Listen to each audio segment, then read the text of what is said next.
guys and gals, happy 2019 and welcome back to DCS. I am your host Carlos, and I would like to go over an interesting knife that I found in the mid $30 category from a company that actually makes flashlights, and I'll get into that in a moment. But in the meantime, it's for this guy. This is the Ruike Fang model P105. Now, if you notice, there's a little letter there after the P105, and I'll get to that in a second. Basically, these are made in China as part of the knife division of Fenix Flashlights that really started pumping out models back in early 2017.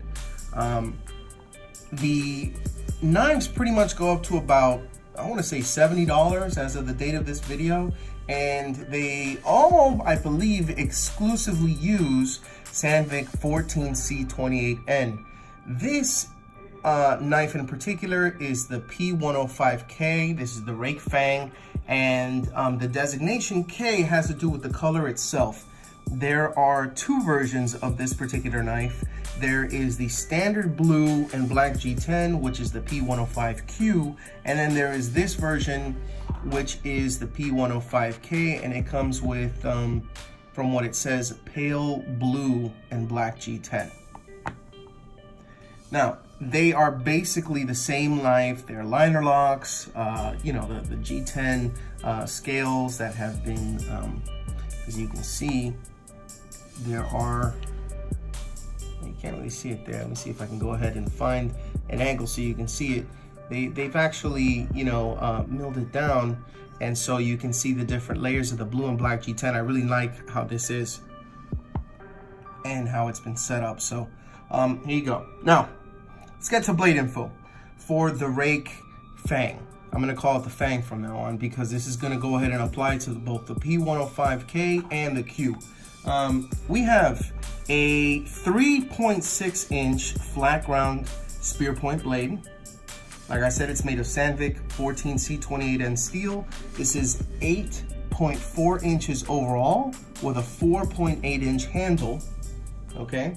And it weighs approximately 5.19 ounces. And unfortunately, I don't have my scale today. I've run out of batteries. I forgot to go ahead and switch them, but I will try and get the weight myself for you in one of my next videos. So if I haven't done that, please feel free to go ahead and send me a message, remind me, and I'll go ahead and I'll take that. But the figures were actually taken off of the Blade HQ website.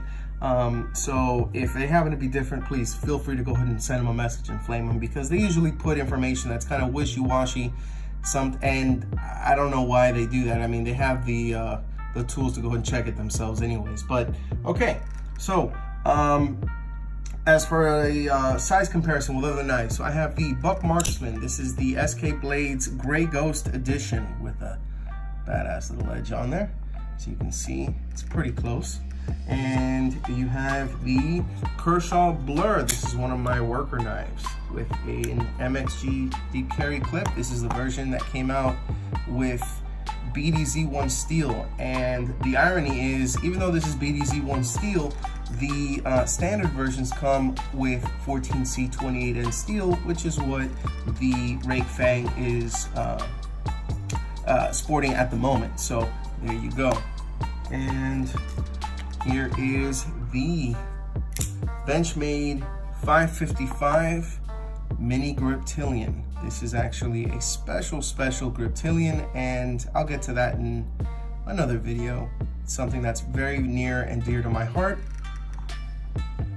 And we have one more for you. This is the Kaiser Sovereign, another blue and black scaled G10 knife. This one is from Kaiser. Go ahead and see if I can line everything up here so you can see the difference in size.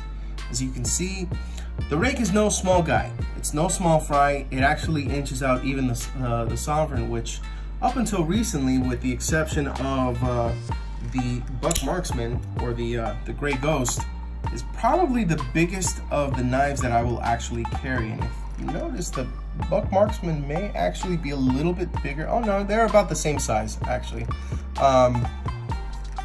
yeah, I'm going ahead and showing both of them there. These are typically the largest knives that I will actually EDC. For a couple reasons, because once you start to get into this kind of knife category, you know, you got to start to get, you know, bulkier knives, stuff that are made for, you know, much harder duty tasks, other than stuff that you would actually have in an everyday carry scenario. So, you know, it's a really nice blade, and at least I have two others here that are about similar size, and that is that. Okay, so I'm going to put these away, and let's talk about the good stuff that I like about this particular knife, and a few things that I feel need work. Now, starting with the good. Ergos. I gotta tell you, for being such a big knife, you know, the ergonomics on this particular knife are really, really well done.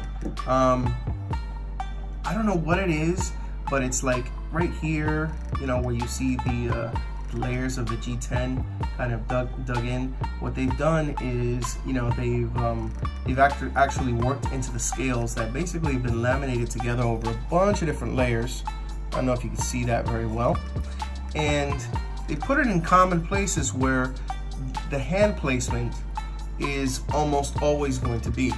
So as a result, you have chamfered layers on the side, which makes it extremely comfortable to be able to go ahead and hold and to use for long periods of time.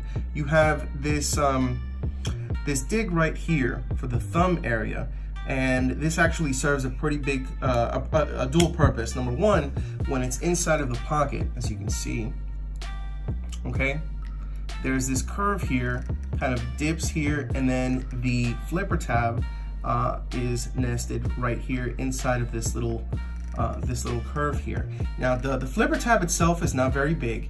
It's a really good size. I like it a lot. There's no jimping on the top, but it's nice and tactile. So you know, whether you use the light switch method or you use the actual push button method, this thing is going to fire out, and the liners are, well, the liner lock is going to go ahead and kick in nice and securely.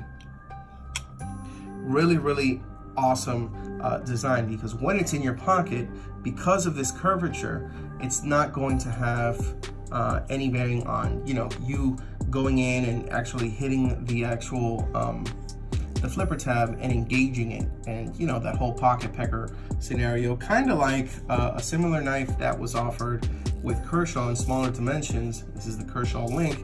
It actually does the same thing. I really like how they do that, because not only does that help with ergonomics, but it actually helps with, and I'll get to that in a moment.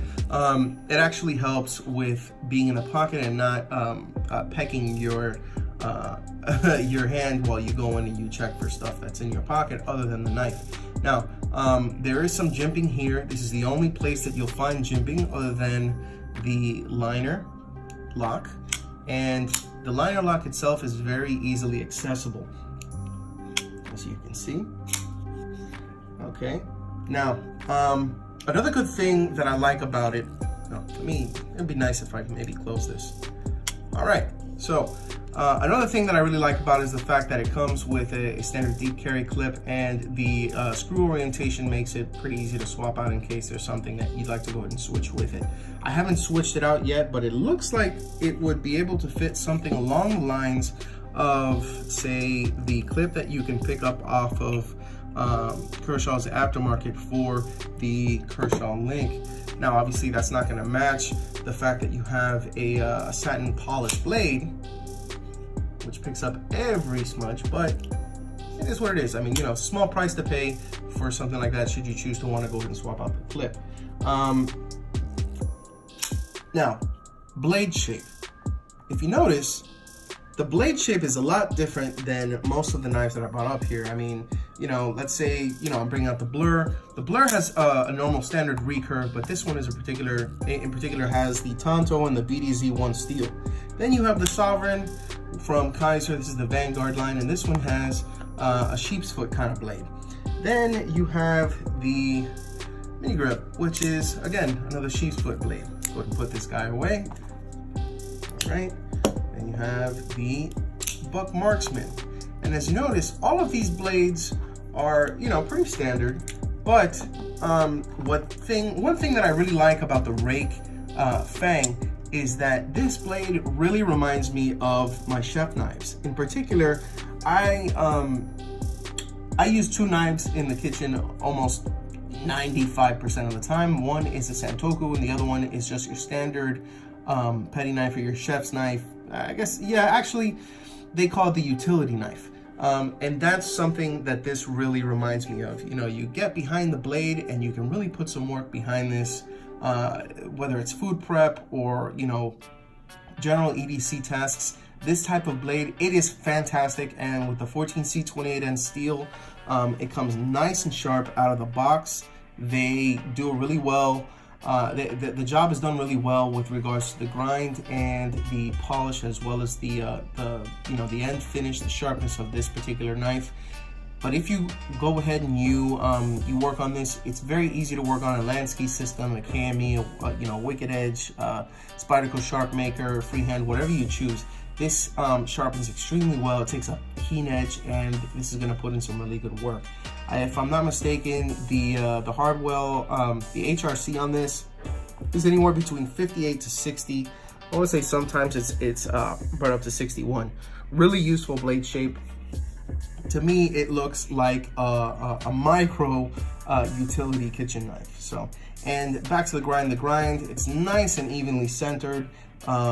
You know, like I said, the blade came nice and sharp out of the factory, and it has proven itself so far, and so far so good. Now, centering on this guy, let me see if I can center it here. Very well done. I haven't done anything to it. I haven't disassembled it. This is how it came from factory. Let me bring it up here so you can see. Awesome, awesome setup. Not trying to do any camera angles to make it look good. It simply is centered out of the factory. So, yeah, Benchmade, looking at you, kid. What's up? This guy's mid $35 knife, man. It's on bearings, and it's centered. What gives, man? So, yeah, something a lot of companies might, you know, look into maybe learning how to do with some of that quality control a little bit. Yeah, you know? I mean, geez, this is a lot of knife that you get for, I don't know, I think I paid like $35 for this. And the pale blue version as well as the blue version, they vary by about maybe $1 or $2 depending on, you know, where you buy it. You know, you can buy them online in a bunch of different places. You can buy them at, you know, on eBay, you can buy them on Amazon, you can buy them on I believe they sell them at White Mountain Knives. You can also get them at Knife Center, Blade HQ, all of the big box, and some of, you know, the larger retailers. So feel free to go ahead and check that out. And aside from the fact that it's nicely centered, it is on bearings. And check out this action. Cha-ching. Let me go ahead and try this here with my thumb. Okay. And I am really impressed with this knife. I mean, not only does it fly out when you use the light switch method, you can use the push button method, and then after that you engage the liner lock, and it literally just, with minimal effort, it falls back shut. I'll go ahead and try it with my left hand. Boom. All right, I'm not used to closing it with my left hand, so need a little bit of help with my right, but again, nice and fall shutty. Fall shutty, that should be a word. It should be fall shutty, yeah. All right, so that's the action. And I mean, probably one of the best things about this knife, even though there's a lot of good. Now, speaking of the good, we are gonna go into the stuff that I feel that needs work on this particular knife. And we're gonna start with the scales. These scales are, I believe the thickness of this actual knife, not including the clip, is 0.6 inches. That's more than a ½ an inch. Just as a comparison, I'm gonna show you a couple of other knives here. This is the Kershaw Blur. And this right here is the Tangram Vector, okay? Now, show this up a little bit closer here. That's a really thick knife compared to the Vector. And it's a really thick knife compared to the Blur. In fact, I'm going to show you the mini grip as well. I mean, this thing towers it, and it is fatter. It's got, yeah, it ate a little bit too much. It stayed off of the diet and ate whatever the heck it wanted. He's like, no, man, I'm gonna be me. You gotta love me for me. So it's definitely a plus size model in the category. I mean, look at Kaiser's Sovereign. This is a big knife. This is not a small knife by any means. Nice and ergonomic blue and black G10 scales. But even with that, you know, it's a thick knife, but it's not actually as thick as the Ruike P105. In this case, the P105K. I'm gonna call it the Fang from now on, so just bear with me. So that's one thing I felt that could have been, you know, different. I felt like they could have gone ahead and made this a little bit thinner, a thinner overall package. Some people complain about the fact that the liners are polished, and they say that kind of makes it look cheap. The truth is, I like the fact that they kept it nice and polished, because they went and they polished everything about this knife. They polished you know, they have a high polish on the blade itself. They have the high polish on the liners. You know, even the clip is pretty much polished. So, you know, at least they did everything nice and uniform, which is not something you see a lot. You don't have this really gaudy, you know, screw setup here for the Torx. I believe these are T6 and this is a T8, nice and common, so you can use your wee hot bit set, or, you know, if you get a Chinese knife and you get your Chinese bit set, you know, I'm not gonna say anything, but it is what it is. Invest in some really good tools. But yeah, something that I wasn't really, you know, a big fan of, other than the fact that they have these thick scales, is it's again tapped for right-handed carry only. And that's tip up only, by the way. If you notice, no screws on this side, no screws here at the top, just at the bottom on the right hand side. And unfortunately for you lefties, you're either gonna have to learn how to carry on the right hand side, or you're gonna have to pick up another knife. There's a lot of knives that are, you know, that they make ambidextrous. A lot of the Spydercos come that way. I see that the Tangram Vector has that, excuse me, this is the Tangram Santa Fe. It comes tapped with left and right hand carry. You know, you have the Kaiser Sovereign that actually has tapped for, you know, screws tapped for left and right hand carry. Heck, even the Griptilian comes tapped left or right hand carry. So I think that that's something that they can improve on here. It's not gonna make the blade look too bad. Yeah, I know liner locks are typically issued this way for right-handed EDC knife users, but you know, lefties have learned how to be able to go around that. And you know, while it's not something that's you know, an ambidextrous style lock, you know, there are workarounds, guys. So I think that Ruike could really learn to maybe release a left-handed version of this model, and I think that that would be really good. So there's that. And there is a glaring issue that I have with the deep carry clip. Now, I'm gonna go ahead and talk about this for a bit. There are 3 things I really wanna go ahead and talk about. Number 1, if you notice, the screws jut out. They're not sunken and they're not flush inside of the G10 scales. And then you have this setup right here. You have this blue Fang that they have put that actually keeps the clip itself in place. It's nice and taut, but the problem is it's a little bit too taut. And when you put it inside of your jeans, yeah, it secures in, but man, it is hell to try and take this thing out, because when you're taking it out, you literally, the easiest way I found is to kind of put my finger under this and kind of pull it out, which sucks because if you pull it out too hard, there's a chance that you can actually snag the clip on something and pull it back. And I'd hate to have to go and get a replacement clip on this. I mean, it's a Chinese knife and it may take forever via Chinese post mail to be able to get to me. I have a replacement clip coming from Maniago, Italy for one of my Fox knives, and it's been almost 2 months via standard mail and I still haven't gotten it. So yeah, not something I really like. I'm not really a big fan. I really appreciate the fact that they put a deep carry clip, but not cool with the fact that, you know, number 1, these could have been with sunken scales, sunken screws, so that it's easier to go ahead and just slip in and it doesn't really catch as quickly, or maybe tear at your pants when it's in and out of it constantly. And then this thing right here, maybe if they could have, you know, worked on the depth a little bit, made a little bit more shallow, this little thing here, this blue thing that they put in here. And speaking of which, that blue dot or circle or whatever you want to call it, number one, the paint wears on it pretty fast when you start to wear it. And the blue, while, I mean, this is the pale blue version, it really doesn't match. And I can only imagine how it would be on the standard blue version, the P105Q. Not really a big fan of that. And I know that this is kind of, you know, pedantic. This is kind of, you know, a weird thing, but the knife itself is carried like this in your pocket. So why did they put their logo facing up? If they wanted people to see the logo, put it the other way. I mean, you know, there are companies that do this and they do it well. Like, say for example, Benchmade. They have a deep carry clip that when you put it in, you don't see it say Benchmade, but you have the logo itself, their butterfly, facing the right side. So when you see, you know, when people actually see the knife, they're like, oh cool, that's a pretty dope butterfly. You see this and you're like, what the Ruike, you know, and rake, okay, cool. But it's upside down in my opinion. I think that they could have gone ahead and they turned that over.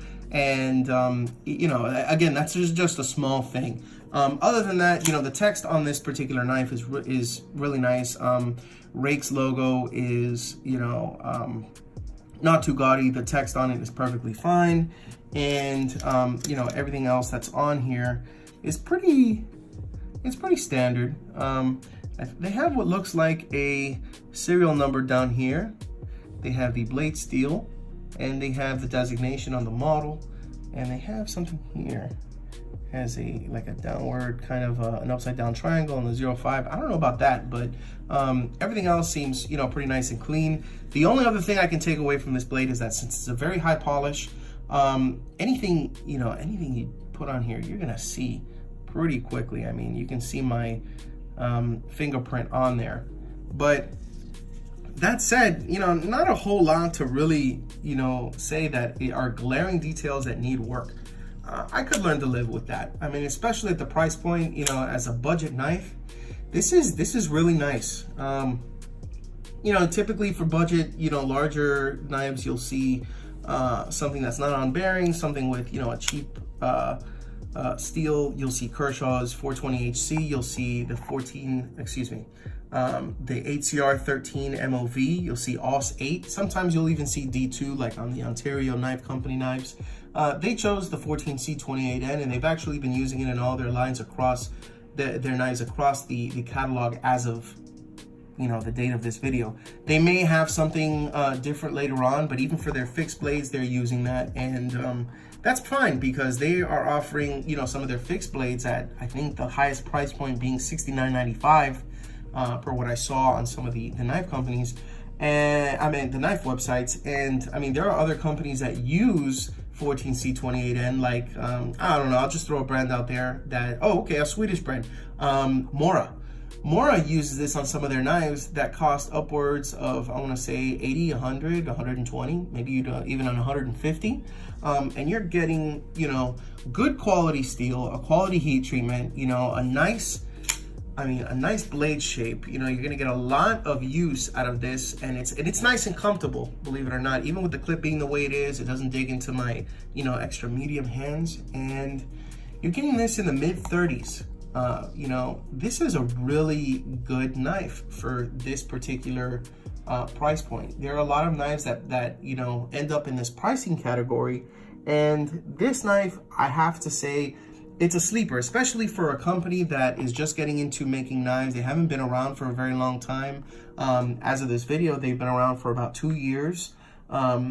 Fenix Flashlights are of fantastic quality, and I'm actually kind of surprised that when they ventured into the knife market, kind of, you know, capitalizing on their expectations of how the Chinese knife laws were going to change, they started coming out with these knives. They have a nice sized catalog considering they've only been around for just over 2 years, and you know, they're going to be expanding on that. So it's a nice start. I really think that, you know, they would do well with that, you know, the tapped left-handed carry option, and you know, just a couple other glaring details. You know, the clip is okay, you know, but you know, turn that over.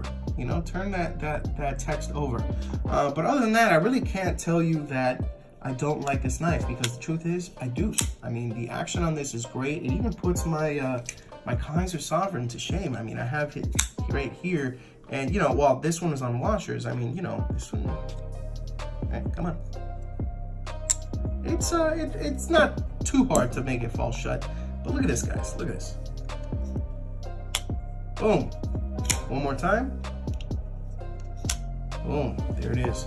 So there you have it, folks. This is the Ruike P105, the Ruike Fang, the P105K. Okay, no more side names for it.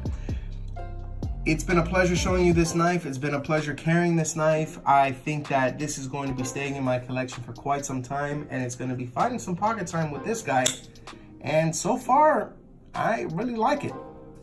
So feel free to go ahead and subscribe to my channel if you haven't already, so you can see some more updates like this knife and some other comparisons that I've brought to the table. And remember, if you EDC, this is a great choice.